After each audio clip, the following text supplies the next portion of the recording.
Welcome बच्चों, welcome to defence अड्डा। Defence अड्डा में आप सभी का स्वागत है और आप सभी, मुझे उम्मीद है कि आप अपने टाइम पे आ चुके होंगे। जी हाँ। तो जितने भी बच्चे हैं उनको तहे दिल से वेलकम है। और क्लास आज रीशेड्यूल करानी पड़ी बच्चे, जस्ट बिकॉज थोड़ी इलेक्ट्रिसिटी इशू हो गई थी, है ना। बहुत ज़्यादा टेंशन लेने की ज़रूरत है नहीं है। हमें डिस्कस करना था मैकेनिज्म ऑफ हियरिंग। क्या डिस्कस करना है? Mechanism of hearing. तो हम अपने मैकेनिज्म ऑफ हियरिंग पार्ट को डिस्कस कर लेंगे।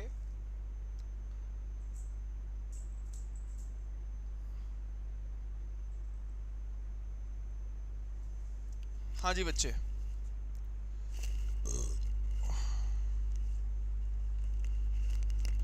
चलिए। तो हमें डिस्कस करना था इंटरनल पार्ट्स ऑफ ईयर, है ना। तो इंटरनल पार्ट्स को डिस्कस करते हैं एक एक करके। तो बात कर रहा था मैं अंदर की, हमारे जो सेमी सर्कुलर कनाल्स हैं, अंदर जो सेमी सर्कुलर कनाल्स हैं, मैं सभी से बातें करता हूं, बस 2-3 मिनट हमें दे दो, कुछ पढ़ा लें, है ना। तो उसमें दो स्ट्रक्चर्स के बारे में बात कर रहा था आज सुबह, यूट्रिकुलस और सैक्यूलस।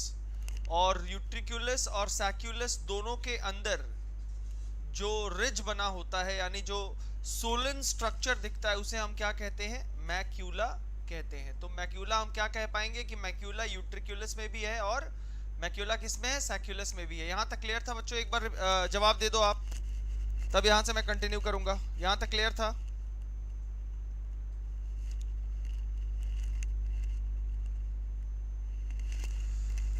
तेजेंद्र, चाहत, गुड इवनिंग। मनीष धीमान, बेटा ये सारे एग्जाम्स के लिए है। जितने भी एग्जामिनेशंस होते हैं, चाहे वो CAPF हो, एफकैट हो, AFO एंट्रांस एग्जामिनेशंस हो, NDA हो, CHSL हो, CGL हो, NTPC हो, सभी के लिए एग्जाम है। जय हिंद। राहुल कुमार, प्रवीण, मयंक, चलिए, सुरभि गुप्ता, स्वीटी, मनीष, चलिए यहां तक क्लियर है ना बच्चे? आगे बढ़े।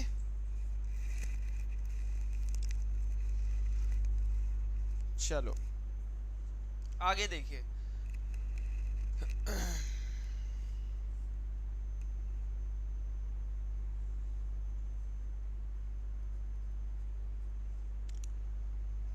Crysta and macula, crista and macula. Rahul Kumar, electrostatic के पार्ट 3 के बाद क्लास क्यों नहीं हो रहा है बेटा? अभी उसी टाइम पे आपके गोपाल सर की मैथ्स की क्लासेस आ रही हैं बेटा। यस, प्रिंस पाठक जी नमस्ते। चाहत जी क्लियर है? ओके, चलिए आगे हाँ जी प्रिंस जी, मैं पहचान लिया। चलिए आगे बढ़ता हूँ, है ना, देखते रहिए। तो मक्यूला के बारे में तो बात हम जान गए।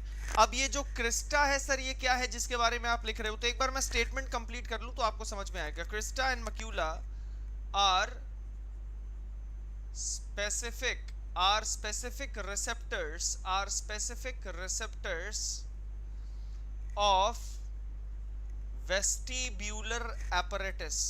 of vestibular apparatus। अब हमारे सामने 3 नए शब्द हैं। एक हमारा वेस्टिब्यूलर एपरेटस, एक हमारा मैक्यूला और एक हमारा क्रिस्टा। तो मैं आपको बता दूं, ये जो क्रिस्टा है, ये दूसरा नाम है किसका? एम्प्यूला का, जिसके बारे में हम पढ़ चुके हैं, है ना। और मैक्यूला के बारे में हमने अभी जानकारी ली कि ये एक सोलन स्ट्रक्चर है जो कि यूट्रिकुलस और सैक्यूलस दोनों में ही प्रेजेंट है। और ये दोनों क्या है? तो ये रिज शेप्ड लोकेशन है with in internal part of year. Vestibular apparatus किसे कहते हैं? तो पूरे इंटरनल ईयर को ही हम वेस्टिब्यूलर एपरेटस भी कहते और लेबिरिंथ भी कहते। और यही लेबिरिंथ मैंने दो तरह का बताया था, एक बोनी लेबिरिंथ और एक मेम्ब्रेनस लेबिरिंथ। ठीक है, तो बोनी लेबिरिंथ जो था वो ठोस था और मेम्ब्रेनस लेबिरिंथ जो था वो झिल्लीदार था, इसीलिए उसका नाम मेम्ब्रेनस लेबिरिंथ भी रखा गया। क्लियर है? तो स्टेटमेंट अब देखिए, तो अब आपको क्लियर हो गया होगा कि क्रिस्टा एंड मक्यूला, मतलब एम्प्यूला जो कि एक सोलन स्ट्रक्चर था और मैक्यूला जो खुद एक सोलन स्ट्रक्चर था, आर स्पेसिफिक रिसेप्टर्स, यानी एक विशिष्ट ग्राही हैं। किसके? इंटरनल ईयर के। तो हमारे इंटरनल ईयर के जो विशिष्ट ग्राही होते हैं वो क्या कहे जाते हैं? क्रिस्टा और मक्यूला। क्लियर है बच्चे? हाँ जी सुरभि, ये दोपहर वाले सेशन के आगे का है। तेजिंदर सर, कॉक्लियर नर्व और कॉक्लिया सेम होती है? नहीं बेटा, cochlea is the round shape, वो जो कॉइल किया हुआ स्ट्रक्चर था ना, जो कॉइल किया हुआ कैनाल था, वो था कॉक्लिया, ठीक है ना, जिसमें बाहर से बोनी लेबिरिंथ है, अंदर से मेम्ब्रेनस लेबिरिंथ है, उसके अंदर एंडोलिम्फ बहता है। एंडोलिम्फ के अंदर मैंने बताया था कि ओटोलिथ पाए जाते हैं। ओटोलिथ क्या होते हैं? तो कैल्शियम कार्बोनेट के स्ट्रक्चर्स होते हैं। तो उस कॉक्लिया के साथ एक ऑडिटरी नर्व जुड़ा हुआ है, और वही ऑडिटरी नर्व को हम कॉक्लियर नर्व कहते हैं। तो cochlea and cochlear nerve are two different parts. Clear है तेजिंदर? मनीष धीमान सर, आपका चैनल बहुत आगे जाएगा, टेंशन मत लो, बस मेहनत करते रहो। अरे बेटा, मैं लगातार मेहनत कर ही रहा हूँ, ऐसी कोई बात नहीं है। बस समटाइम्स क्या है ना कि इलेक्ट्रिसिटी इशू हो ही जाती है, and that is not under our control, right? Prince ji, आवाज स्लो नहीं है, थोड़ा सा आप लोग भी एडजस्ट करो। राहुल कुमार सर, स्टार्ट कब होगा सर? फिजिक्स का टाइमिंग बता दीजिए, आपसे बहुत बार पूछा हूं लेकिन आप बता नहीं रहे। बेटा ऐसी कोई बात नहीं है कि मैं बताता नहीं, मैं कोशिश करता हूं कि जितने भी बच्चे हैं सबके कमेंट्स का जवाब दिया जाए। लेकिन दिक्कत की बात यह है कि 45 मिनट के यूट्यूब सेशन में अगर हम एक दूसरे से बातें ही करते रह जाएं, तो फिर जो इन्फॉर्मेशन वाला रीजन है, जो कंटेंट वाला रीजन है, वो थोड़ा सा ना वो अछूता रह जाएगा। Anyways, coming back to the topic, हम डिस्कस क्या कर रहे हैं? Mechanism of hearing. आखिर सुनाई कैसे देता है? तो सुनाई ऐसे देता है कि भाई साहब, जब बाहर से साउंड वेव्स अंदर एंटर करते हैं, कैसे एंटर करते हैं? तो एक्सटर्नल हमारा जो ईयर है उसे हम कहते हैं ईयर पिना और ईयर कनाल। तो ईयर कनाल को पार करते हुए जो साउंड वेव्स हैं यानी ध्वनि तरंगे हैं, वो पहुंचती है हमारे मिडिल ईयर में। और मिडिल ईयर के पार्ट्स हमें पता है पहले से। मिडिल ईयर के पार्ट्स कौन है भाई? तो मिडिल ईयर के पार्ट्स हैं हमारे वो हमारा ईयर ड्रम, और साथ ही साथ हमारे ईयर ऑसिकल्स। तो जो टिम्पैनिक मेम्ब्रेन है, जो हमारे कान के पर्दे का दूसरा नाम है, यानी ईयर ड्रम का दूसरा नाम है, वो हमारा मिडिल ईयर बनाता है। और साथ ही साथ हमारा जो ईयर ऑसिकल्स यानी कान की जो हड्डियां हैं, जिसका नाम मैलियस, इंकस और स्टेप्स है, वो हमारे मिडिल ईयर को बनाती हैं। तो ये ध्वनि तरंगे जैसे ही वो ईयर ड्रम को पास करती हैं, उसके थ्रू जैसे ही ये ध्वनि तरंग पास करती है, तो कंडीशन ये होता है कि अगर ध्वनि यानी साउंड वेव्स नॉर्मल लिमिट का हो, तो वो कॉक्लिया के अंदर भी जाता है, जिसके अंदर ये एंडोलिम्फ, पेरिलिम्फ वगैरह बहती है, ठीक है ना। और इसी सेमी सर्कुलर कैनाल्स, कॉक्लिया के ठीक बगल में, कॉक्लिया तो कॉइल शेप्ड स्ट्रक्चर है, और साथ ही साथ सेमी सर्कुलर कैनाल्स जाते हैं, जिनके हिस्से भी मैंने आपको समझा रखा है। सुपीरियर सेमी सर्कुलर कैनाल, नीचे वाला पोस्टीरियर सेमी सर्कुलर कैनाल, बीच वाला लैटरल सेमी सर्कुलर कैनाल, और बगल में जो रिजेस बने हुए थे उसमें एक एम्प्यूला था और एक था सैक्युलस और यूट्रिकुलस। उसी सैक्युलस और यूट्रिकुलस में मैक्यूला प्रेजेंट है, और क्रिस्टा हम किसे कहते हैं? एम्प्यूला को कहते हैं। क्लियर है? तो क्लियरली ये इसके पहले वाले स्टेटमेंट में बता दिया गया है कि क्रिस्टी और मैक्यूला, जो क्रिस्टा और मैक्यूला है, यही स्पेसिफिक यानी विशिष्ट ग्राही होते हैं। किसको रिसीव करने वाले? तो हमारे ध्वनि तरंगों को रिसीव करने वाले। क्लियर है? तो जैसे ये मिडिल पार्ट को साउंड वेव्स क्रॉस करेगा, तो वो एंटर करेगा कहां? कॉक्लिया में भी और इन सेमी सर्कुलर कैनाल्स में भी, अगर नॉर्मल लिमिट का हुआ तो। अब ये जो कॉक्लिया है उससे कनेक्टेड है हमारा ऑडिटरी नर्व का एक ब्रांच, जिसे मैंने कॉक्लियर नर्व बताया है। तो ये साउंड इंटेंसिटी का कितना इलेक्ट्रिकल इंपल्स है, विद्युत आवेश कितना है, इस बात को कैरी करता है हमारा इफरेंट नर्व, और ले कहां? Afferent nerve. और ले कहां जाता है? आने वाली धमनी, उसे हम एफरेंट नर्व कहते हैं। वो ले कहां जाता है? सीएनएस यानी हमारे ब्रेन तक। ब्रेन का जो सेंटर है वो उसे अंडरस्टैंड करता है कि आवाज किसका है, वो इंसान का है, किसी कुत्ते का है, किसी धातु का है, किसी रेलगाड़ी का है, या जैसा भी है। और अगर साउंड की इंटेंसिटी ज्यादा हुई, तो फिर मैंने बताया था कि मिडिल ईयर से ही एक ट्यूब नीचे की तरफ जाती है, कहां? फेरिंग्स यानी ग्रसनी तक, जिसे हम यूस्टेशियन ट्यूब कहते हैं। तो अगर साउंड की इंटेंसिटी ज्यादा हुई तो ध्वनि तरंग क्या होते हैं? 80 to 90% यूस्टेशियन ट्यूब के द्वारा नीचे चले जाते हैं, जो बाहर निकल जाते हैं। क्लियर है? अब आई गेस जितनी बातें मैंने स्टार्टिंग से लेके अभी तक बताई वो क्लियर होगी, और इंक्लूडिंग क्रिस्टा, मक्यूला, सैक्युलस, यूट्रिकुलस, एम्प्यूला, सारी बातें, है ना। एक बार जल्दी से रेस्पॉन्स दे दे बच्चे।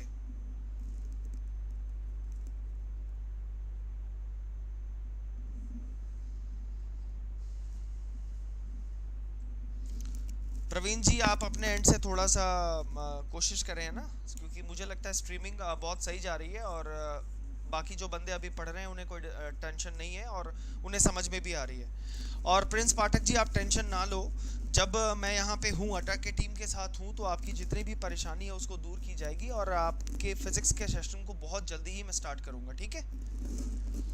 और सिंस लॉकडाउन है तो आपको पता ही है कि अभी स्टूडियोज में आना थोड़ा सा मुश्किल है, बट जैसे लॉकडाउन ये ख़त्म होता है we will be there in our studios to serve you back. चलो तो जवाब आना स्टार्ट हो गया है। स्वीटी सिंह क्लियर है, बाकी बच्चे जितने भी सुन रहे हैं जल्दी अपना जवाब दें। इज द थिंग क्लियर यहाँ तक? चाहत all clear, Mayank Yadav all clear, okay. तो आगे देखिए, अब ये जो क्रिस्टा एंड मक्यूला के बारे में मैंने बताया उसके बारे में और देखिए।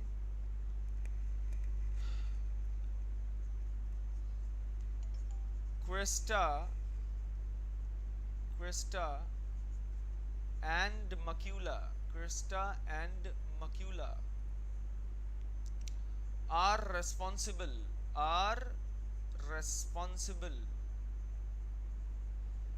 responsible for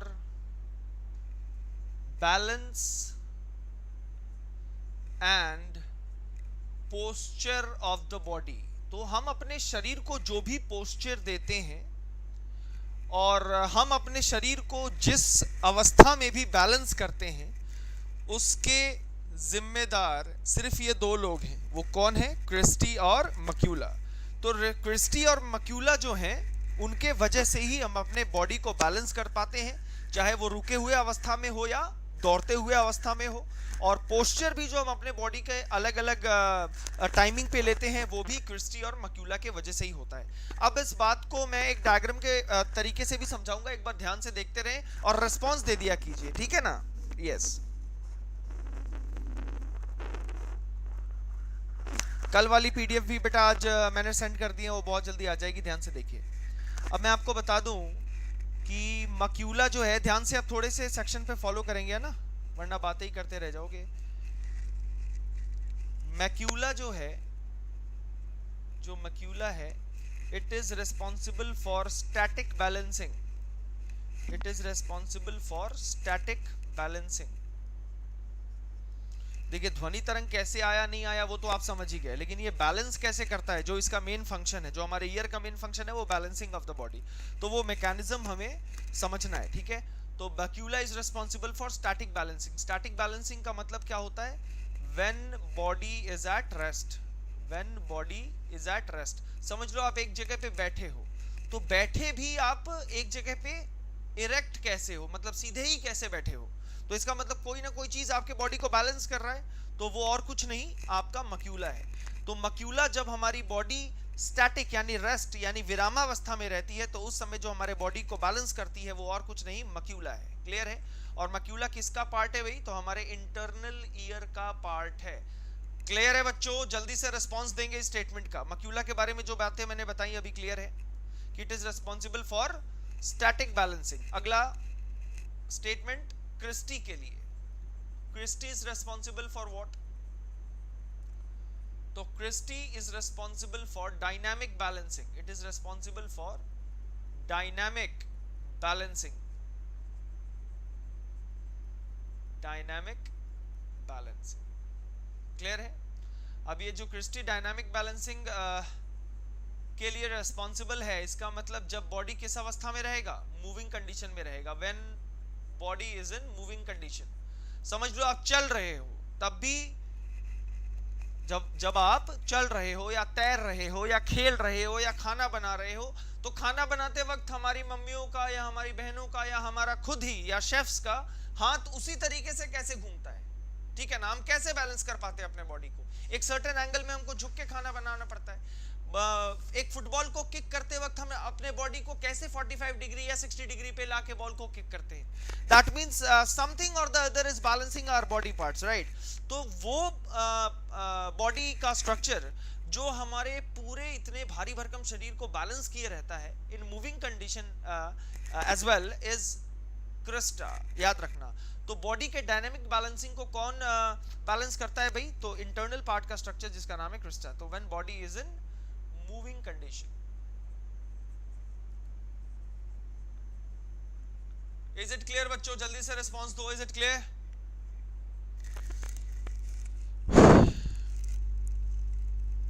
राहुल कुमार जी पढ़ाई पे ध्यान देंगे थोड़ा, है ना, बातें बाद में हो जाएंगी at the end of the session. जब सेशन खत्म हो जाए तो आप आराम से बातें कर लेना। Please let the others study, right? ठीक है, जल्दी से बताइए बेटा, क्लियर है? थम्स अप कर दो सारे बच्चे बस। चाहत कुमार सर, बच्चे बैलेंस क्यों नहीं पढ़ते? बेटा बच्चे इसलिए बैलेंस नहीं कर पाते क्योंकि मैंने बताया था, शायद आपने पुराने सेशंस फॉलो नहीं किए, तो ये काफी अच्छा क्वेश्चन भी है। तो जिन बच्चों के दिमाग में ये सवाल आ रहा है कि सर बच्चे बॉडी को अपना बैलेंस क्यों नहीं कर पाते, चाहे वो स्टैटिक हो या डायनामिक हो, तो इसका जवाब देखिए। मैंने बताया था कि ब्रेन का जो डेवलपमेंट है, डेवलपमेंट ऑफ ब्रेन जो है वो कब होता है भाई? तो ब्रेन का जो डेवलपमेंट है, ब्रेन का जो डेवलपमेंट है वो 8 साल में 80% होता है, और जब वो 12 साल का हो जाएगा तो 100% ब्रेन डेवलप कर जाता है। क्लियर है? तो आप समझ सकते हो कि जब बच्चा 12 साल का हो जाता है तब तो वो अपने बॉडी को स्टैटिक कंडीशन में भी बैलेंस कर लेता है और डायनामिक कंडीशन में भी बैलेंस कर लेता है। इसीलिए जैसे कि ब्रेन ही डेवलप नहीं है तो वो कैसे कंट्रोल करेगा हमारे इंटरनल पार्ट्स ऑफ ईयर को? इसीलिए आपने देखा होगा कि जो बच्चे होते हैं वो काफी ज्यादा परेशान होते हैं अगर उनको हल्का सा भी ईयर का पेन होता है, because they are not able to analyse exactly what is happening within their body. Clear है? चलिए, तो प्रवीण, प्रीति, प्रवीण, राहुल, चाहत, चलिए क्लियर है ना सभी को? जी, आगे बढ़े।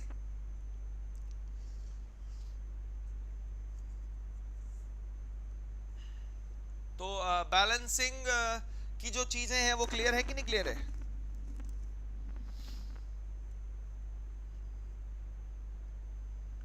लेकिन अगर सवाल अगर आपसे ऐसे पूछ दिया जाए कि भैया कोई पाथ है क्या, कोई पाथ है क्या, कोई फिक्स्ड पाथ है क्या हमारे साउंड वेव्स के ट्रैवल करने की, तो अगर पूरा पाथ अगर आपसे पूछा जाए कि अगर हमें सुनाई देती है तो उसका एक प्रोसेस होगा, एक विधि होगा, तो वो विधि क्या हो सकती है? तो उसे एक फ्लो चार्ट में हम देख लेंगे, उसे हम एक फ्लो चार्ट में देख लेते हैं। और फ्लो चार्ट होगा mechanism, MECHA, mechanism of hearing, mechanism of hearing, सुनने की प्रक्रिया। ध्यान से देखेंगे और फॉलो करते जाएंगे, है ना? सबसे पहले रिस्पॉन्स करके बच्चे बताइए। मेरा पहला सवाल ये है, अगर इस मैकेनिज्म ऑफ हियरिंग को समझना है तो सबसे पहला आपके लिए सवाल ये है कि कौन सी इंटेंसिटी का साउंड वेव्स हमें सुनाई देता है? What is the range of दो sound waves which are audible? तो ऑडिबल साउंड वेव्स का रेंज क्या है? तो सबसे पहले तो हम वही तरंग लेंगे ना जो हम सुन सकते हैं। तो ऑडिबल साउंड वेव्स की फ्रीक्वेंसी क्या होती है? ऑडिबल साउंड वेव्स की फ्रीक्वेंसी क्या होती है?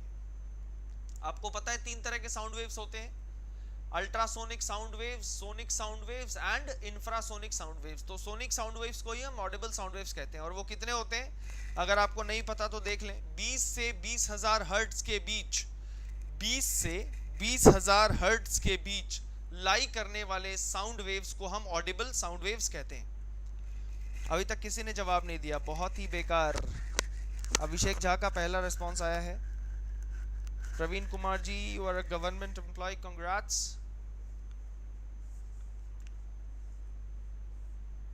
शायद आप और अलग विभाग में तब्दीलियों के लिए पढ़ाई कर रहे हैं या फिर अपने सेल्फ ज्ञान को बढ़ाने के लिए पढ़ रहे हैं, तो दोनों ही कंडीशन में देखिए ज्ञान बढ़नी चाहिए। कुल मिला के बात ये है।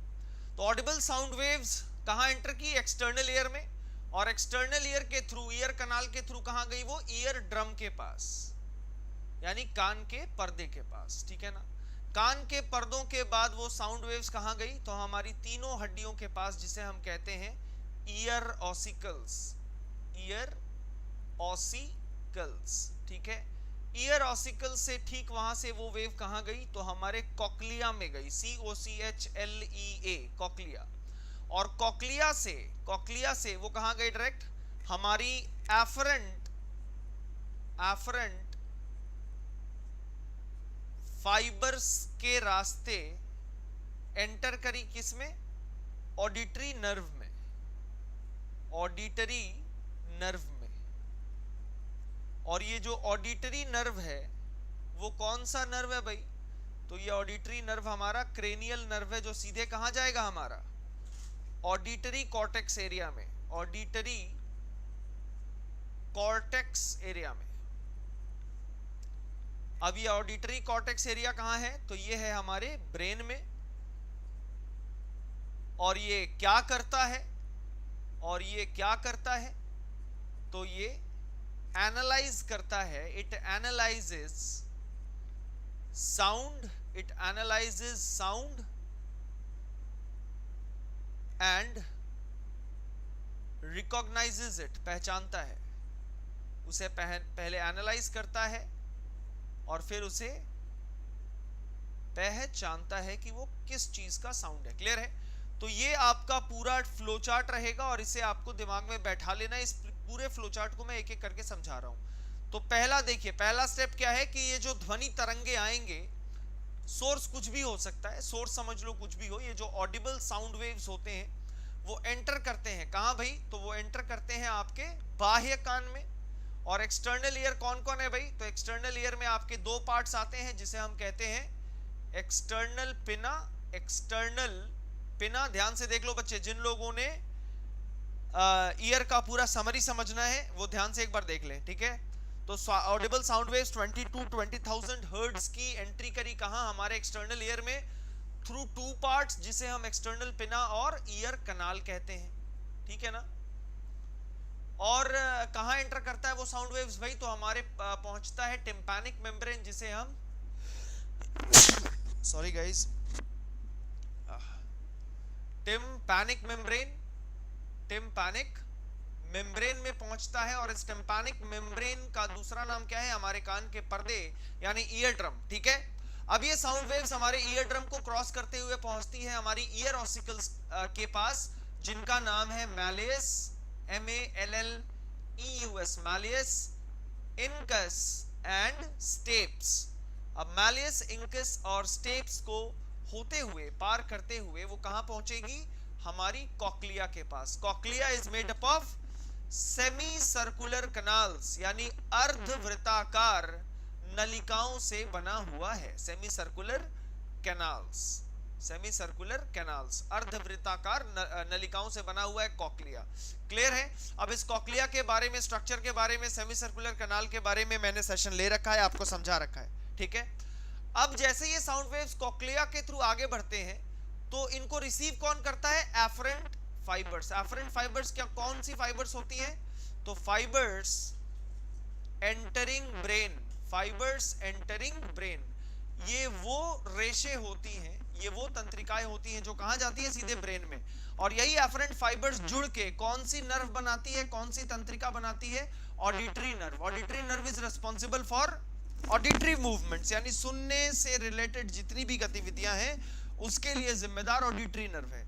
और ये ऑडिटरी नर्व सीधे कहां एंटर करती है? तो ब्रेन के एक सर्टेन रीजन में जिसका नाम है ऑडिटरी कॉर्टेक्स एरिया।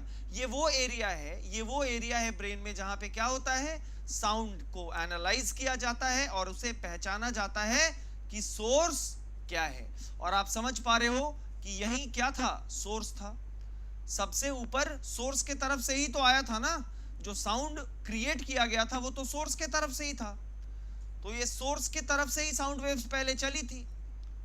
तो पहले चली ऑडिबल साउंड वेव्स की तरह, तभी सुनाई दी, और सुनाई दी तो एक्सटर्नल ईयर के रास्ते कान के पर्दे तक पहुंची, कान के पर्दे से कान की हड्डियों तक, कान की हड्डियों से कॉक्लिया तक, कॉक्लिया से कुछ रेशे निकले हुए हैं जो इसे ऑडिटरी नर्व तक ले गए, ऑडिटरी नर्व सीधे ले गया ब्रेन के पास टू ऑडिटरी कॉर्टेक्स एरिया, और ब्रेन की इस ऑडिटरी कॉर्टेक्स एरिया ने पहचानी साउंड को, और तब हमें पता लगा कि सोर्स क्या है।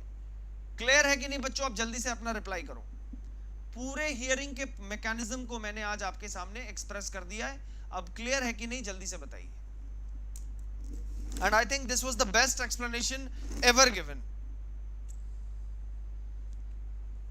I won't say anybody, but I would say कि हाँ, मैंने भी खुद कभी इतनी अच्छे से एक्सप्लेनेशन ना कभी सुनी है। It was the first time कि मैंने खुद ही बता दिया। ठीक है,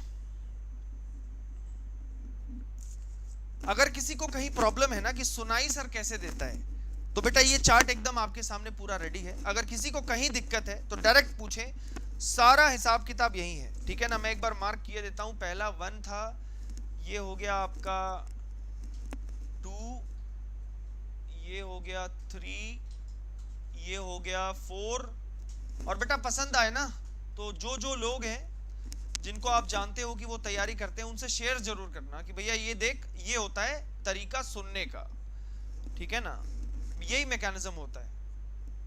5, ये होता है 6, ये हुआ 7, ये फाइनली हुआ 8, और ब्रेन के पास पहुंचा 9, और इसने फंक्शन किया 10।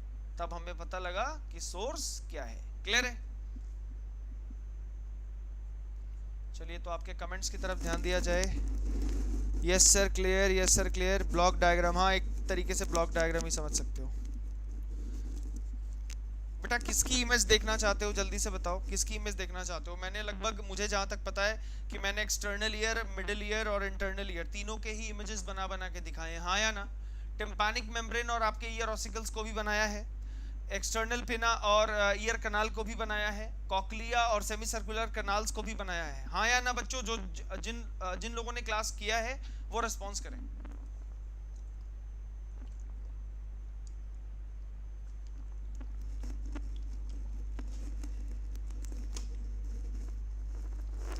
तेजिंदर सिंह का सवाल है, हाँ अब सबसे बेस्ट पार्ट है कि पूरी प्रक्रिया समझ चुके हो, अब सवाल करो, ठीक है। तो तेजिंदर का पहला सवाल है कि सर साउंड हाई हो, मतलब उसकी इंटेंसिटी अगर हाई हो तो उसका इफेक्ट किस पार्ट पे होता है। ऑब्वियस सी बात है, सबसे पहला इफेक्ट तो हमारे ईयर ड्रम पे होगा, क्योंकि जो साउंड वेव आ रहा है, तेजिंदर ध्यान से समझो, जो साउंड वेव आ रहा है ईयर कनाल के नैरोनेस की वजह से आ रहा है। प्रेशर मैंने बताया था मेंटेन करता है इधर ईयर कनाल और इधर यूस्टेशियन डक्ट, ताकि क्या हो, ईयर ड्रम नेसेसरी कंडीशन में रहे, मतलब जैसा रिक्वायर्ड कंडीशन है वैसा कंडीशन में रहे। और अगर साउंड वेव ज्यादा इंटेंसिटी का रहा तो सबसे पहले डैमेज होने वाला ईयर ड्रम ही होगा। और ईयर ड्रम के बाद जो साउंड होंगे वो कहां ट्रैवल करेंगे, डायरेक्टली ट्रैवल करेंगे आपके कॉक्लिया के पास। तो अगर इतना तेज हुआ कि टिम्पैनिक मेम्ब्रेन ही फट गया, तो फिर जो साउंड का इलेक्ट्रिकल इंपल्स है, ध्वनि का जो विद्युत आवेश है, वो तो पहुंचेगा ही नहीं ना ब्रेन तक, रास्ते में ही लॉस्ट हो जाएगा क्योंकि ड्रम ही फट गया। तो इसका मतलब जब जब कोई ध्वनि के इंटेंसिटी को पहचान पाया है, मतलब अगर कोई आवाज आ रही है और अगर आप समझ पा रहे हो हाँ ये ट्रेन का है, हाँ ये शेर का है, हाँ ये गधा का है, हाँ ये लड़की का है, हाँ या किसी ये यंत्र का है, ये किसी हवाई जहाज का है, ये पानी का है, तो समझिए कि वो आपके ऑडिबल रेंज में था और टिम्पैनिक मेम्ब्रेन अभी तक इसको बर्दाश्त कर पाया है। अब जैसे कभी हाथ पे चॉकलेट बम फट जाए या कान के पास कोई पटाखा फट जाए, तो क्या आप पहचान पाते हो उसके बाद कुछ भी चीज? नहीं। इनफैक्ट सारे लोग जानते हैं कि बम फटने के बाद कुछ सुनाई नहीं देता, तो हम कहते हैं कि उसकी ध्वनि क्या होती है, सुन। ये ध्वनि थोड़ी हुई, ये ध्वनि थोड़ी है, आपको कुछ उस समय सुनाई नहीं देता। इसका मतलब कि आपके टिम्पैनिक मेम्ब्रेन से साउंड की इंटेंसिटी इतनी ज्यादा थी कि सेमी सर्कुलर कनाल्स को उसने पूरा क्या किया, ब्लॉक करके रखा है। तो ब्लॉक कैसे हुआ भाई, तो अंदर जो एंडोलिम्फ होता है वो पूरे तरीके से उछाल मारने लगती है, जिससे ब्रेन अंडरस्टैंड ही नहीं कर पाता कि साउंड वेव्स क्या है। ठीक है, क्लियर है? तो ये था पटाखा फटने वाला स्थिति में। तो सबसे पहले अगर इंपैक्ट वाली बात होगी तो वो होगी हमारी ईयर ड्रम। क्लियर है बच्चे? शांतनु प्रधान सर, जोर आवाज से क्या इफेक्ट होता है? बेटा ईयर ड्रम फटने की संभावना अभी मैंने बता दिया। क्लियर है? अब कुछ इंपॉर्टेंट पॉइंट्स जो हैं मुझे लगता है आप सभी को नोट कर लेना चाहिए, हमारे ईयर और आई दोनों से ही है ना, क्योंकि हमने सेंस ऑर्गन्स में ईयर और आई दोनों ही कंप्लीट कर लिए हैं। तो let's come up with the important points related two year and I. तो सबसे पहला स्टेटमेंट इंपॉर्टेंट पॉइंट्स में आपके सामने ये रहा, ध्यान से देखिए।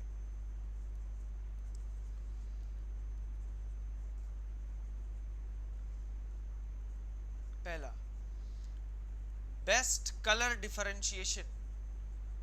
बेस्ट कलर डिफरेंशिएशन मतलब सबसे अच्छा अगर रंगों में कोई विभेद प्रस्तुत कर सकता है तो वो कौन है? स्तनधारी यानी मैमल्स।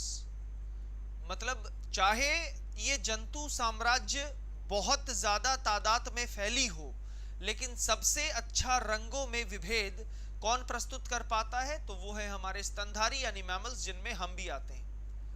अगला statement, in the retina of man, इंसानों के रेटिना में, in the retina of man there are found, वहां पाए जाते हैं, देयर आर फाउंड, वहां पाए जाते हैं कितने? 1110 से 1125 लाख रॉड सेल्स और करीबन 65 lakh cone cells, 65 lakh cone cells. Clear है? क्लियर है ना? तो रेटिना, इंसान का जो रेटिना है, इंसान का जो रेटिना है उसके अंदर कितने लाख रॉड सेल्स पाए जाते हैं और कितने लाख कोन सेल्स?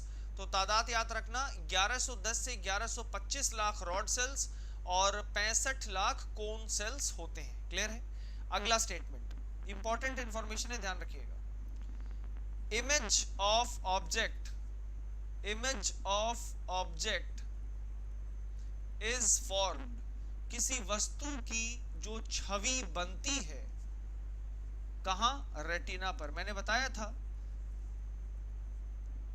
आप लोगों को, इसके बारे में मैंने बता रखा है कि भैया जब रेटिना पर इमेज बनेगी तो इसका मतलब आई में कोई डिफेक्ट नहीं है, और अगर रेटिना के आगे बनेगी तो कौन सी बीमारी? जल्दी से जरा बताएंगे। मैं इस बात को कई बार समझा चुका हूं, उसके ऊपर पूरा एक सेशन है कि हम मायोपिया कहेंगे या हाइपरमेट्रोपिया कहेंगे।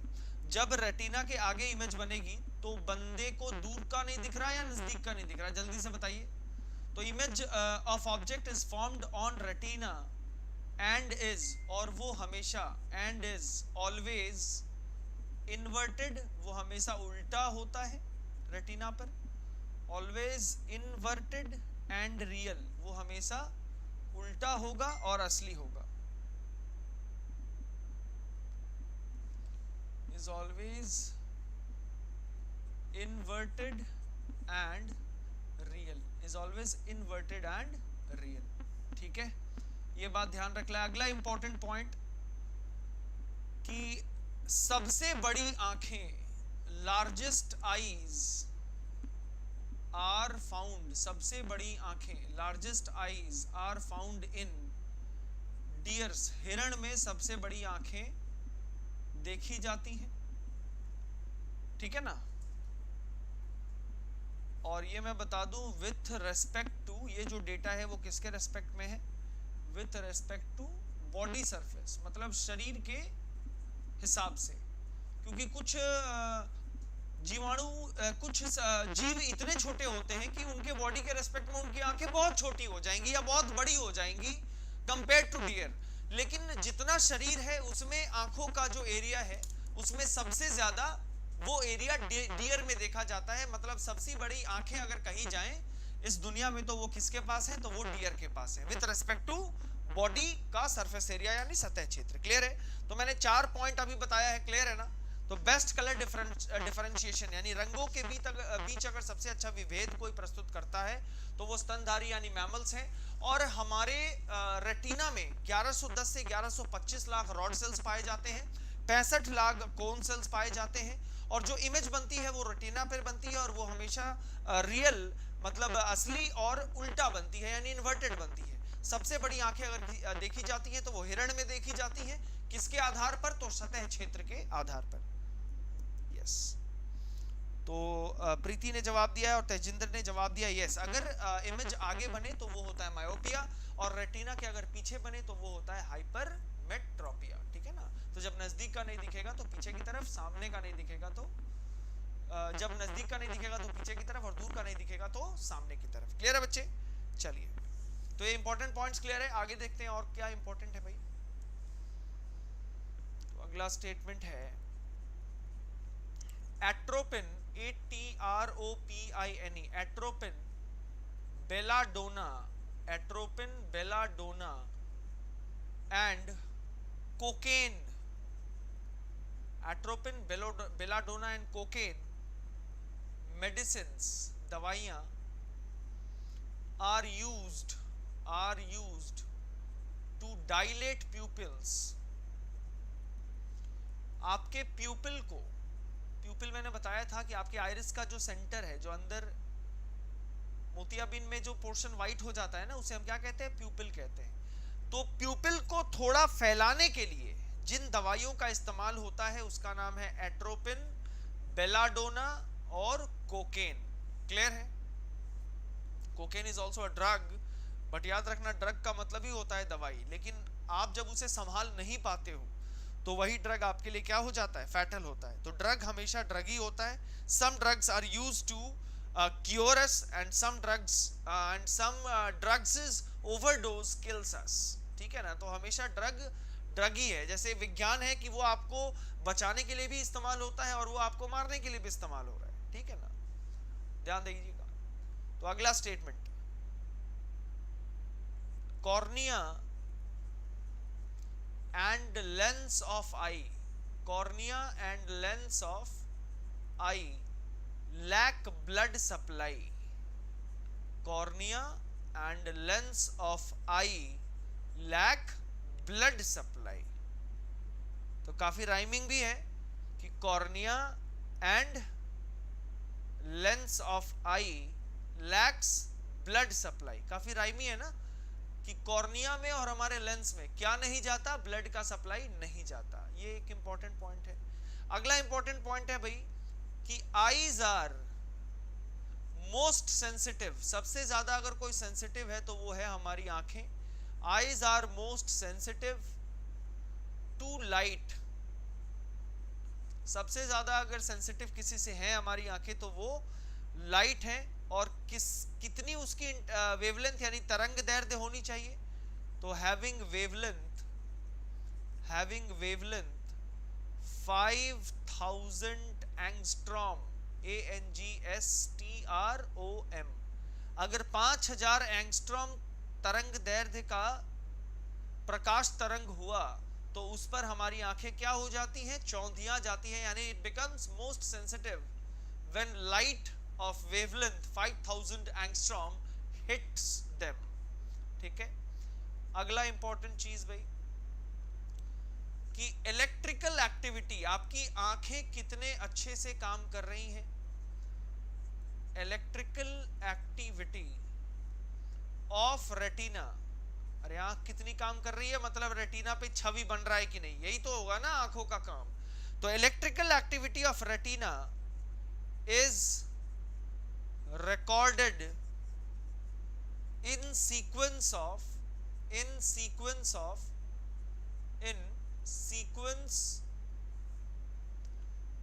थोड़ी सी स्पेलिंग एरर हो गई, लेट मी करेक्ट इट। आंखों के अंदर जो काम होता है यानी जो इमेज फॉर्मेशन का जो काम है रेटिना पे, वो देखिए क्या होता है। तो electrical activity of retina is recorded in sequence of potential charge, इसका मतलब क्या है एकदम समझाऊंगा, टेंशन मत लेना। ठीक है ना? वो कहते हैं ना all is well is recorded in sequence of potential charge known as, उसका एक नाम है और उस नाम को एक बार ध्यान से देख लेंगे और उसे हम कहते हैं इलेक्ट्रो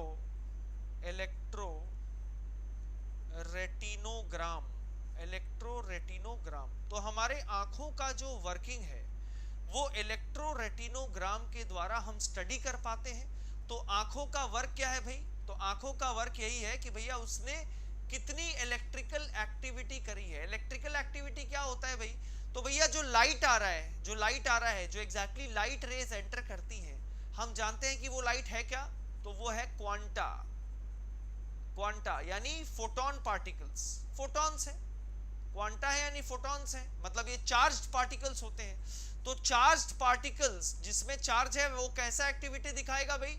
तो इलेक्ट्रिकल एक्टिविटी दिखाएगा। तो ये इलेक्ट्रिकल एक्टिविटी यानी चार्ज जब कॉर्निया को होते हुए, स्क्लेरा को होते हुए, कोरॉइड को होते हुए, आइरिस को होते हुए, लेंस को पार करते हुए हमारे रेटिना पर जाके इमेज फॉर्म कराती है। तो ये सारा जो प्रोसेस हो रहा है, इन सभी को हम अगर रिकॉर्ड करें तो किस चीज को हमें रिकॉर्ड करना पड़ेगा?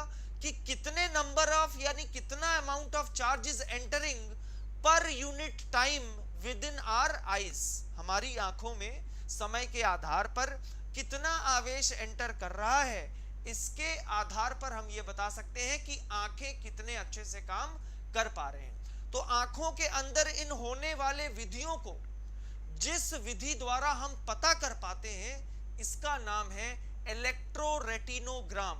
इज इट क्लियर बच्चे? हाँ या ना में जवाब देना। क्लियर है ना?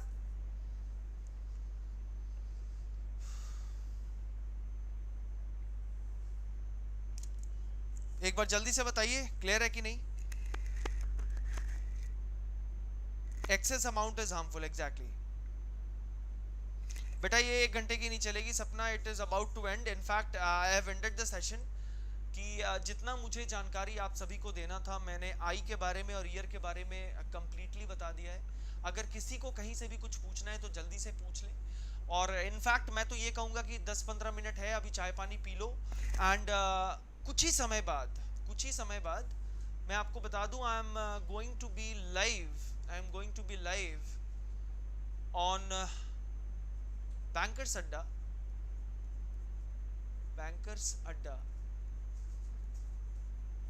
जो YouTube पे। अब डायरेक्टली आपको करना क्या है, आप YouTube पे जाएं, YouTube पे बस अड्डा 24/7 जो ऑफिशियल चैनल है, अड्डा 24/7 आपको टाइप करना है। यू हैव टू टाइप अड्डा 24/7, ठीक है। और जैसे ही आप टाइप करोगे तो वहां पे एक सेशन शेड्यूल्ड होगी, ठीक 9 PM पे। 9 PM पे एक सेशन शेड्यूल्ड है और वो सेशन है रिपोर्ट, और वो सेशन है report by WHO, report by WHO on कोविड-19, साथ ही साथ इस सेशन में मैं आपको और भी इंफॉर्मेशन दूंगा exactly about brief summary. I will give you a brief summary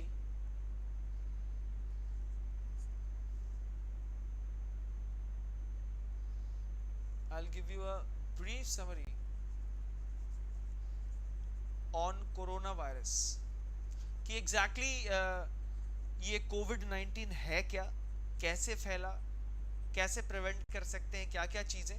वैसे तो तमाम जानकारी आज तक कई चैनल्स, कई इंफॉर्मेशन साइट्स, कई इंफॉर्मेटिव इंडिविजुअल्स ने दे रखा है, but it will be a special report on exactly what WHO is doing. WHO क्या कर रहा है उसके बारे में ये रिपोर्ट होगा।